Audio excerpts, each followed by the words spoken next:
Originally, when we talked to him, he was doing the whole solo thing. He'd been working as a session musician. He'd gone from working around the Nashville area to deciding that maybe that wasn't where he wanted to stay. So he kind of followed and joined a couple of bands. And now he's put together a new project. And it's with another musician that he worked with in Nashville. I speak of Derek Lester. Derek, how are you doing? I'm doing well. How about yourself? Not too shabby. We're going to sit down with you tonight on the 9 o'clock news local edition and get to know a little bit about your new project, Blind Peace. Tell us some of the members of the band. Well, I've been working with these guys for a couple of years. On guitar and vocals is Tony Sell. He worked the Nashville circuit down there whenever I was playing in Nashville. On drums is Philip Inman.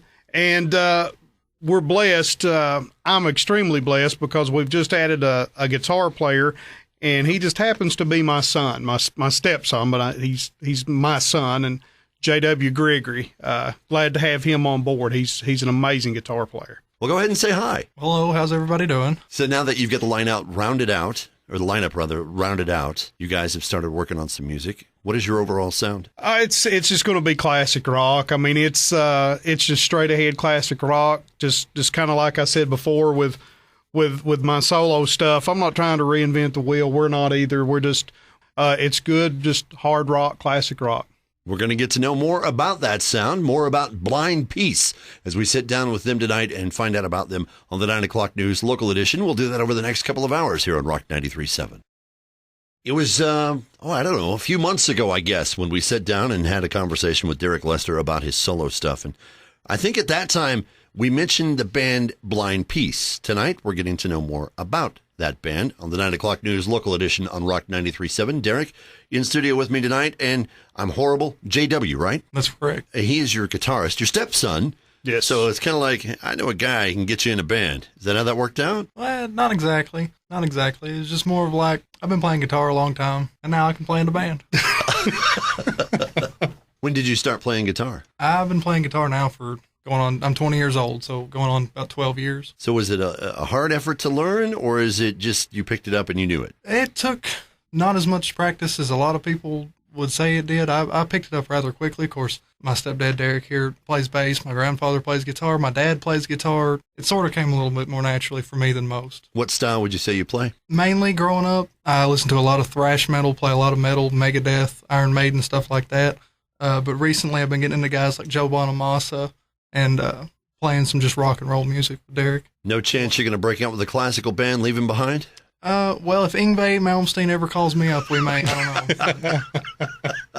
I don't think he's looking for a dual guitar lineup these days. I think he can do it all with one hand. Yeah, I think he's got that covered. So, well, Derek, Blind Peace, a project that came together with, you knew a guy who said, talk to this guy. Right. You hear stories like that and you think, yeah, that's not really how that worked. In your case, it was because the guy you knew was a professional thing. Yeah, it was. We were introduced through a mutual friend who's it's kind of odd. Tony played bass professionally back in the 90s down in Nashville when I was playing bass professionally, and the guy who introduced us is another bass player. So Tony had decided to put this together. He wanted to start singing. He wanted to start playing guitar, and he wanted to put this project together. And so a mutual friend of ours calls me up and says, hey, I know a guy. And then he's telling Tony, and it was actually kind of cool the way he done it, because when he called me, he was in the room with Tony, and Tony had no idea that he was doing this. So it was one of these deals of like, hey, you guys need to hook up. I'm glad you didn't end that story with the three of us got together, and that's how All About That Bass was born. I was worried there for a second. No, that's unfortunate. As cool a story as that may have been, that's not the case here.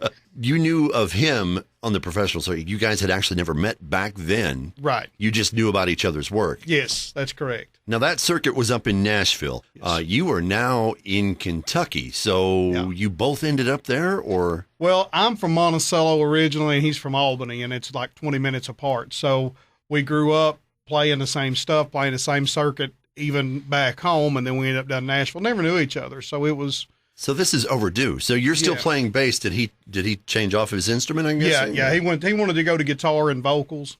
So. One of the first things you did was take some of the material that you had already written and kind of dust it off to see what was going to work for the new effort. Yeah, exactly. You've got a song called Rebel Sun. Yes. That you actually had reworked for this effort. So How did he look at it and go, hey, that was great. Now let me show you how to really write. Well, yeah, maybe a little something like that. No, it was a song I had written and recorded back in 96, 97 with another band. The song was written, I wrote it in about 15 minutes, just actually at the end of a rehearsal one night. Whenever Blind Peace came together, I told them, I was like, look, guys, we're doing original music. Here's some stuff that I've had kind of laying around.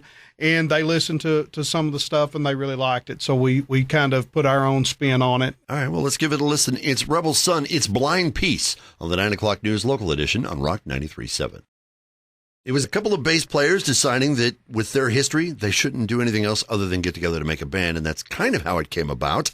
We're speaking of Blind Peace. I've got the man kind of behind it, Derek Lester. Derek, we've actually had you in here before, yes, sir, talking to us about your solo stuff and your career, pretty much a long one. How long have you been making music? I've been doing this about going on 30 years. I've been doing it for a while. I've been blessed. And I think we talked to JW's with you too, and we were finding out that you've been playing guitar for over a decade about that. So pretty good long history. Other members of the band also pretty long history of making music. So at this point, you guys know how to do it. You know what you want to get for your sound.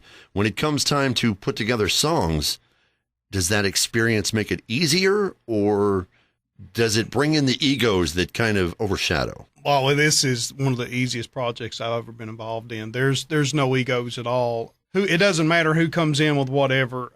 For instance, whenever I bring a song in, it's like if it's something I've written years back, and even though it may be finished, even recorded and all that, I let everybody put their own spin on it. Whenever I walked in and joined this, there was some bass lines already written Tony had done. And Tony said, do with it whatever you want to. So we try to allow each other to have all the creative freedom with any ideas that we may bring. The great thing is that we all kind of we're on the same page. I mean, we all kind of know what we want the end result to be, so it makes it a lot easier. There's really no egos. There's no, well, you can't do that because it's overshadowing me, or no, this is the way I want it to be because that's the way I wrote it, or anything like that. So there's no egos. It's ego free, and that's super nice. And it's hard to find. It's rare to find with somebody. Tony's been doing it 30 years as well. So, you would expect that we would butt heads and be like, no, it's my way or whatever. And so far that's not happened. That's not to say it won't, but so far it's not. Well, we've got you, we've got JW, we've talked about Tony. Who else did you say was in the band? Drummer's name is Philip Inman. And Philip has been playing for how long? Phil's probably been playing probably just a little bit longer than I have on his respected instrument. Yeah, I think he had never played in a band before. He had jammed around with guys and so on. So we got Tony and I we got to perform with Philip on his very first live show. JW, we got to perform with his very first live show. So we've been able to bring a couple of young guys into it and be there with them when they experience their first live event and the whole thing. So it's really good. I'm just blessed to have JW back. I'm tickled to death to have him back and playing music with us again. I appreciate that, Derek. What about for you? Is this getting the chance to take the stage for the first time? How was that? It was nerve-wracking in such a way that I didn't want to mess up and have Derek throw me off the stage, but not so much in a way that I was going to make the crowd, not like us very much, because I wasn't really worried about them too much. But it was kind of nerve-wracking, but it was fun. Once it got going, though, and you're in the midst of it. Yeah, it got easier, especially after the first song. First song's over, it's kind of like, okay, now I just got to do it, 9 more times. It's fine. So after it was done, what was the feeling? Still a little bit of frustration just knowing, because obviously my first show, and I'm like, well, I probably could have played a lot of things differently or better, because, some of the solos that I was playing, was a little bit of improvisation. Probably could have done a little better in some parts. Well, let's talk about some more of your shows. Let's talk about what you guys have music-wise, and we'll do that as we continue on the 9 o'clock news local edition on Rock 93.7. What it was like to take the stage for the first time, we've found that experience out with JW as we sit down and talk with Blind Peace tonight. I have JW and Derek Lester in with us, and we are discussing the band Blind Peace, the music that goes into it, the performances. Derek was telling us the first chance they had to break JW in to a crowd. You've done your first performance. Since then, how many have you done? Just after the first show, I actually moved away, so I haven't had the opportunity to play again with the band. So are you lining up gigs now? Yeah, that's what we're doing now. We're lining some up, and hopefully we're going to get some scheduling going. That we're going to be pretty busy, hoping, But being an all original act, I mean, it's hard to find places that are going to let you just come in and play 2.5 hours, because we play straight through. We turn it into an event. It's more like a concert. We don't take the 15-minute breaks like that's traditional in this area. So we just go out on stage, and if we've got an hour, we play an hour solid. If they want 2 hours, 2.5 hours, we play it solid. When you got a chance to play around here, you played in Cookeville here recently. You played over at Boswell's, did a little bit of a show there. So hoping to get back this way again? Absolutely. Love it down here. Everybody down here has just been amazing to us. Folks over at Harley, just you can't beat those folks. I mean, those folks are great. Brad and all the crew over there, just amazing to work with, and just hoping to work together again. So we definitely enjoy the feel of the live stuff. We're trying to line up some more tours and things. Well, I call them tours, but really they're just occasionally getting out and doing a show. Right. I mean, that's it's not like you're loading up the van and gone for months at a time, but at least not yet. Not yet. You do 3 or 4 dates in a row. I guess it's a mini tour of sorts. Mini tour, yeah. There you go. You're on a mini tour. So you'd like to do some mini touring. Sure. And you guys have got songs worked up. How many songs? We have probably 25 to 26 originals. We're narrowing them down. We're trying to narrow those down now to 12 to 14 because we're getting ready to record a full-length album. We're trying to get that worked out. With the success that we're having thus far with Rebel Sun, we just decided that it's probably time to release our strongest material and get it out there. Speaking of other material that you've been working on, you've narrowed it down to so many songs. One of those songs is Darkest Night. Yes. I think we established that Rebel Sun was a reworked one. What about Darkest Night? Darkest Night was one that Tony and Philip had already had worked up whenever I came into the band. And this is a perfect example of how they allowed me to kind of put my spin on it. It wasn't as rock and roll. It was more of an acoustic sounding, just kind of a laid back song. I heard it. I suggested that we bump it up a little bit, and that's what we've done. And we actually open up most of the shows with that song because it just hits from the beginning. The first, the first, after you hear the hi-hat counted off, it just kind of hits you, and that's what we like. We like to kind of get started, roll with it from there. Pretty good response on it then. So far. Let's see the response we get now. Absolutely. It's Darkest Night. It's Blind Peace on the 9 o'clock news local edition on Rock 93.7. From session musicians to collaboration to start a new band, that's the journey that Blind Peace has taken, and we've been enjoying discussing it tonight with Derek Lester. It's the 9 o'clock news local edition here on Rock 93.7. Derek's been regaling us with the stories of how they started out, hanging out kind of in the same circles from a very young age. Yes. Up in Kentucky and then on to Nashville and now back up in Kentucky. And you guys have done a couple of shows. You did one here in Cookeville. You're trying to get more lined up.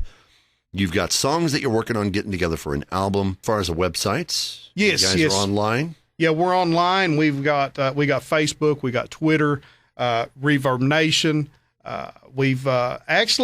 We're hoping we can get a blindpeace.com website worked up soon. We're working on that. Another thing that JW is going to come in handy for, because he's kind of the computer geek in the band. That's a big thing for us because we're kind of old school. I mean, it's hard for us to get used to social media because we're the guys that used to get out and take and staple up, flyers. Right. And we're actually hoping to do that. That's one of the things we're wanting to bring back is flyers. We're going to try and start doing that for shows whenever we have the town. Shows. Absolutely. If nothing else, maybe somebody will say these guys are terrible. So, God bless them. Let's go see them just, because bless their hearts, they need it. So whatever we can do, whatever works. I haven't heard of a band talking about paper in the town in a while, so that was kind of nice. Instead, you're papering online. They can find you at Facebook. Yes. Go look for Blind Peace. You can give them a like and follow and find out when they're going to be performing next, when they're going to be releasing something, and we're looking forward to that release. Thank you guys for coming in. JW, Derek, appreciate you speaking with me tonight. Thank you. Thank you. Appreciate it. You're listening to the 9 o'clock news local edition on Rock 93.7.